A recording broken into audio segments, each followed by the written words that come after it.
Time for the traditional true story of Thanksgiving, written by me in my second bestseller, 2.5 million copies in hardback. See, I Told You So. Chapter 6, Dead White Guys, or What the History Books Never Told You. The true story of Thanksgiving. The story of the Pilgrims begins in the early part of the 17th century. The Church of England under King James I was persecuting anyone and everyone who did not recognize its absolute civil and spiritual authority. Those who challenged ecclesiastical authority and those who believed strongly in freedom of worship were hunted down, imprisoned, and sometimes executed for their beliefs. A group of separatists first fled to Holland and established a community. After 11 years, about 40 of them agreed to make a perilous journey to the New World, where they would certainly face hardships but could live and worship God according to the dictates of their own consciences. On August 1st, 1620, the Mayflower set sail. It carried a total of 102 passengers, including 40 pilgrims led by William Bradford. On the journey, Bradford set up an agreement, a contract, that established just and equal laws for all members of the new community, irrespective of their religious beliefs. Where did the revolutionary ideas expressed in the Mayflower Compact come from? They came from the Bible. The Pilgrims were a people completely steeped in the lessons of the Old and New Testaments. They looked to the ancient Israelites for their example. And because of the biblical precedent set forth in Scripture, they never doubted that their experiment would work.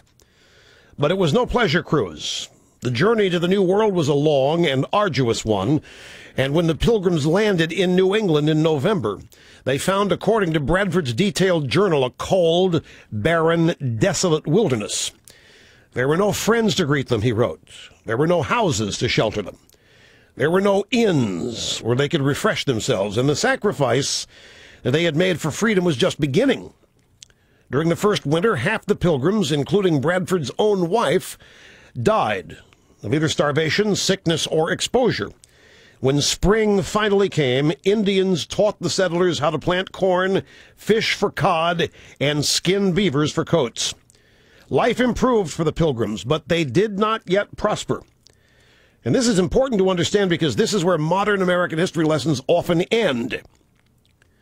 Thanksgiving is actually explained in some textbooks as a holiday for which the Pilgrims gave thanks to the Indians for saving their lives, rather than as a devout expression of gratitude grounded in the tradition of both the Old and New Testaments. Here's the part that's been omitted. The original contract the Pilgrims had entered into with their merchant sponsors in London called for everything they produced to go into a common store, and each member of the community was entitled to one common share.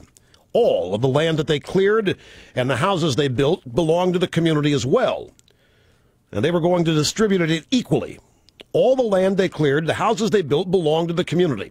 Nobody owned anything. They just had a share in it.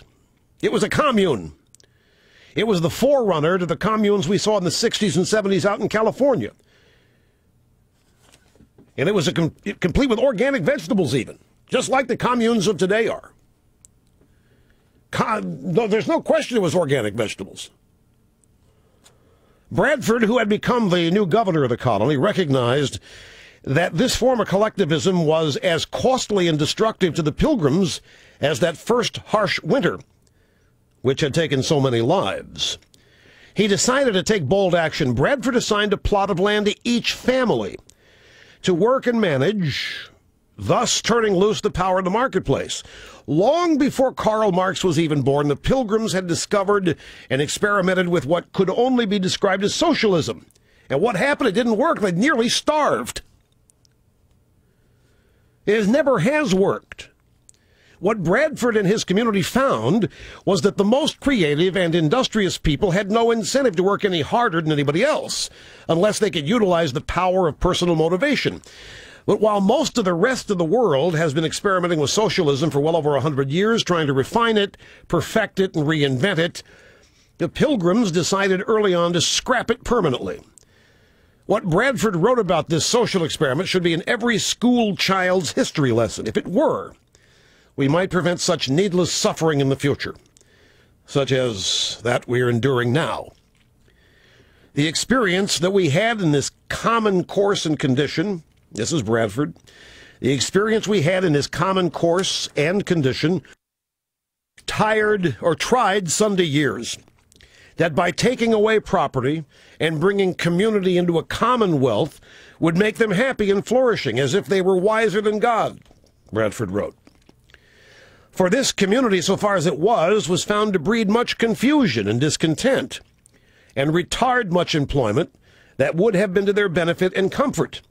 For young men that were most able and fit for labor and service did repine that they should spend their time and strength to work for other men's wives and children without being paid for it. That was thought injustice. Why should you work for other people when you can't work for yourself? What's the point? That's what he was saying. The Pilgrims found that people could not be expected to do their best work without incentive. So what did Bradford's community try next?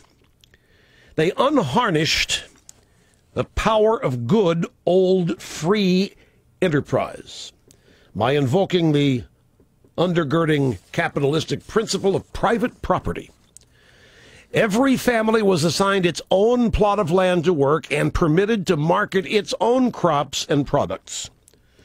What was the result? Bradford wrote, "This had very good success, for it made all hands industrious, so as much more corn was planted than otherwise would have been." Is it possible that supply-side economics could have existed before the 1980s? Yes. Read the story of Joseph and Pharaoh in Genesis 41. Following Joseph's suggestion, Pharaoh reduced the tax on Egyptians to 20%. During the 7 years of plenty, and the earth brought forth in heaps.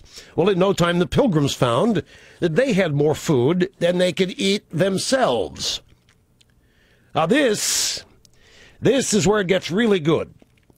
If you're laboring under the misconception that I was, as I was taught in school, they set up trading posts. They exchanged goods with the Indians. The profits allowed them to pay off their debts to the merchants in London.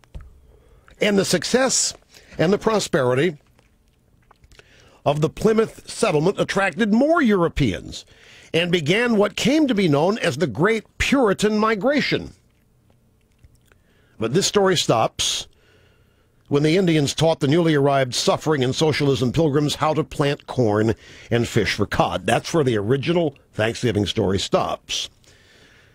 Story basically doesn't even begin there. The real story of Thanksgiving is William Bradford giving thanks to God for the guidance and the inspiration to set up a thriving colony that socialism caused near starvation.